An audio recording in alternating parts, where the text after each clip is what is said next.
Lagos, Sokoto to Port Harcourt, Enugu to Ilorin, all across Nigeria, we bring you news and information that will make your day. We are news. We are 24 News Radio TV.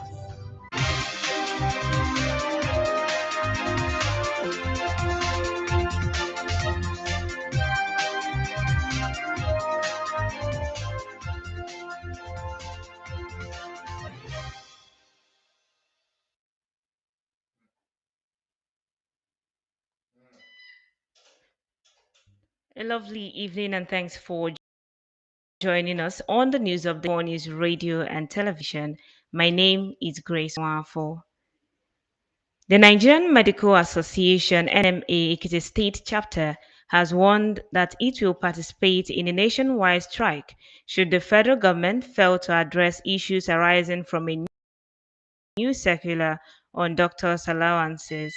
The circular, dated June 27, 2025, and issued by the National Salaries, Incomes and Wages Commission, has drawn criticism from the NMA's national body, which described it as obnoxious and a breach of earlier agreement. The association has given the government a 21-day ultimatum to withdraw the document. Speaking to journalists in Ado-Ekiti, the Ekiti State Chairman of the NMA, Dr. Ifedayo Oreyemi, said the state chapter would fully support any industrial action declared by the national body after the ultimatum expires. He said the circular undermines existing collective bargaining agreement (CBAs), especially those that recognize the principles of relativity between the salaries of workers and other health officials. Among the key demands listed by the association are the withdrawal of the June 27 circular, correction of all consequential adjustments in accordance with past CBAs, and restoration of relativity in professional allowances. Oremi also stressed the need for prompt payment of the Medical Residency Training Fund (MRTF) for 2025, with an upward review to match current economic conditions. The Federal Capital Territory High Court on Thursday clarified that the international passport of the immediate past governor of Kogi State, Yahaya Bello, is not in its custody. The clarification followed an application filed by Bello seeking the temporary release of his international passport to enable him travel abroad for medical treatment. At the previous sitting, while arguing the application for the release of the travel document, Bello's lead counsel J.B. Daudu San based his request on text. He noted that the court had, in a ruling delivered in December 2024, stated that the defendant could approach the court for a formal application should he wish to travel. He maintained that Bello had consistently attended court proceedings, posed no flight risk, and had duly informed his sureties of his intention to travel. However, the Economic and Financial Crimes Commission opposed the application through a 45-paragraph counter affidavit. The Commission described the application as an abuse of court process, noting that Bello had filed a similar request before the Federal High Court, which is yet to be ruled upon. The EFCC contended that seeking the same relief in two separate courts simultaneously risks conflicting decisions and undermines judicial integrity. The prosecution noted that the passport sought to be released is not before the court. They further argued that the Federal High Court order preceded the current matter and urged the FCT High Court not to issue any directive concerning a document it does not possess. Bello and two others are currently facing trial over the appropriation of Kogi state funds amounting to 110.4 billion naira during his tenure as governor.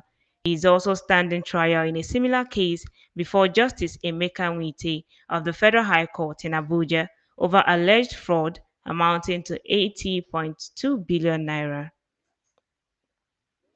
The Borno state government has streamlined pension documentation and reduced processing delays by over 60%. The state head of service, Muhammad Guluze, disclosed this during a press conference organized as part of activities marking the 2025 Civil Week in Maiduguri, the Borno state capital. highlighting some of the key achievements in the state civil service between June 2024 and June 2025. The HOS listed welfare improvement and digitization drives in some ministries, departments, and agencies. Guluze, however, acknowledged critical challenges faced, particularly limited infrastructure caused by the 2024 Maiduguri flooding, funding constraints, and insecurity. He pledged the state government's commitment to addressing these challenges as relating to minimum wage discrepancies for serving and retired civil servants. Guluze further called for collaboration from various stakeholders in rebuilding the state civil service. Troops of 3 Division Operation Safe Haven have neutralized 2 bandits and recovered weapons and ammunition in Plateau State. Reports says the operation was carried out on Wednesday following credible intelligence on plans by bandits to attack communities in Teg in Kwan Pan local government area of the state. Confirming the development in a statement on Thursday, the spokesman for the Military Special Task Force, Major Samson Zakom said troops laid ambush for the bandits and made contact with them, resulting in a gunfire exchange. According to him, 2 bandits were neutralized, while others fled with possible gunshot wounds, leaving behind bloodstains along their withdrawal routes. Zakom added that troops recovered weapons and ammunition during the operation, which are currently in their custody for further action while troops are now on the trail of the fleeing bandits. This is still news updates on 24 News Radio and television. Still to come our news from the foreign scene as well as sports. Stay with us.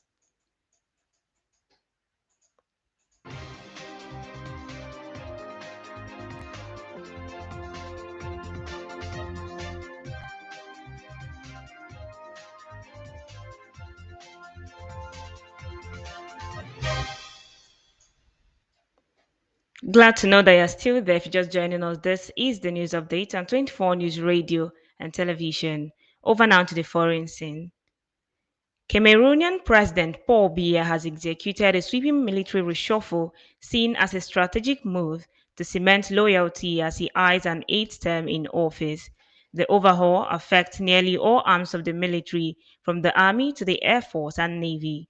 It includes the promotion of 8 brigadier generals to major generals and the appointment of new chief of staff across multiple branches. Report says one of the promoted officers in the coordinator is the coordinator of the Rapid Intervention Battalion BIR, the elite force that protects BIA and handles counterterrorism operations. He also named the new special presidential military advisor. The government announced the changes earlier this week. Analysts say the timing reflects a calculated effort to consolidate power within the military and preempt any dissent. The move comes amid rising criticism over Biya's decades-long hold on power, questions about his health, and uncertainty surrounding succession. France on Thursday formally handed back its last 2 military bases in Senegal, leaving Paris with no permanent camps in either West or Central Africa. Ending the French Army's 65 years in Senegal, the pull-out comes after similar withdrawals across the continent, with former colonies increasingly turning their backs on their former ruler.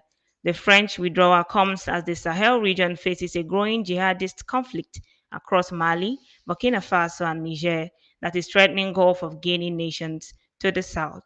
A recent string of attacks this month in Mali included an assault on a town on the border with Senegal.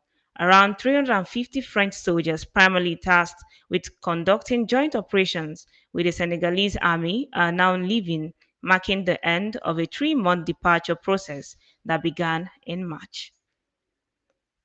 And from the United Kingdom, the British government has said it plans to allow 16 and 17-year-olds to vote in general elections, a landmark change given the UK one of the lowest voting ages worldwide. It follows a pledge from the ruling Labour Party to make the shift ahead of winning power last year and is among several planned changes to the democratic system, which some argue is in crisis due to low turnout among other issues. The voting age change is likely to prove contentious, with critics previously arguing it is self serving, as newly enfranchised teenagers are seen as more likely to support the center left Labour Party. The government will have to bring legislation before Parliament, where it has a comfortable majority to make the changes. Only a small number of countries allow 16-year-olds to vote in national elections, according to online databases.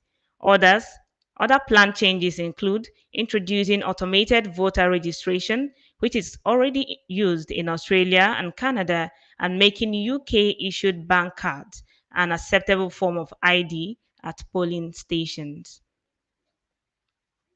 The White House has launched a major investigation into former President Joe Biden's use of the auto pen, a device that replicates a person's signature during his time in office.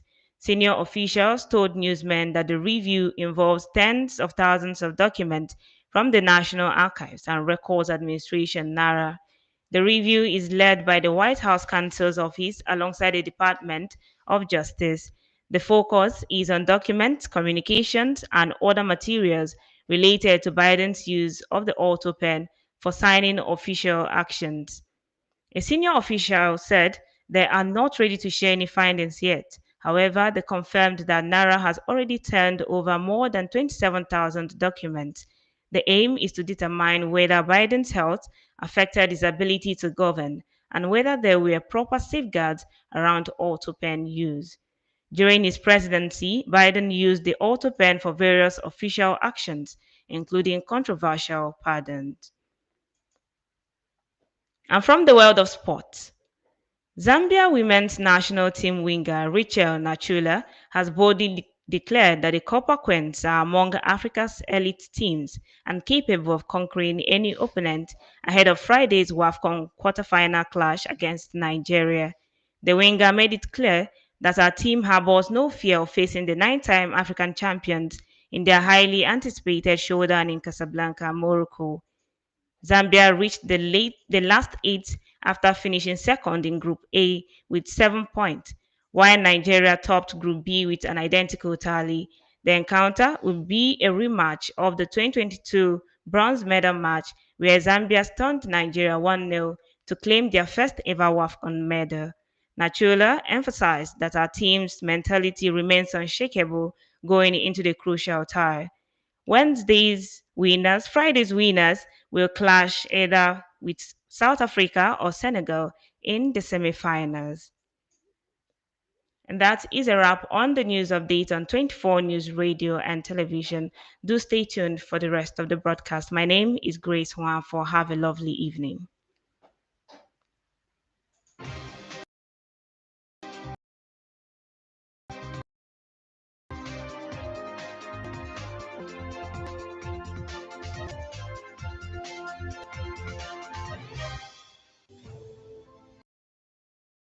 From Abuja to Lagos, Sokoto to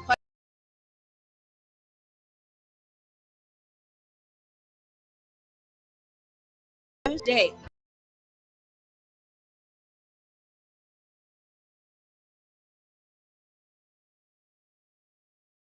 From Abuja.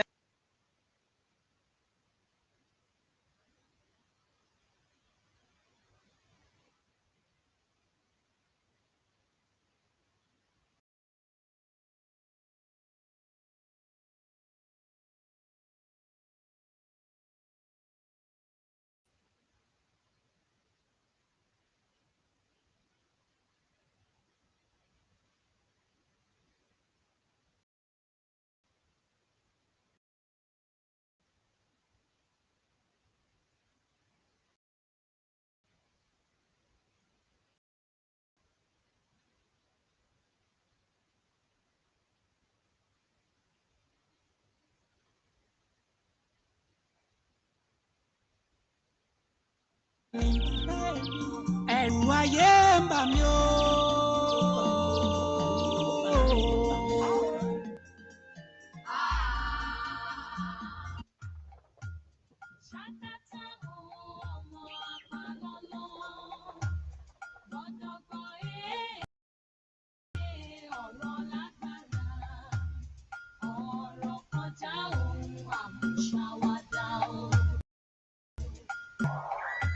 Kata.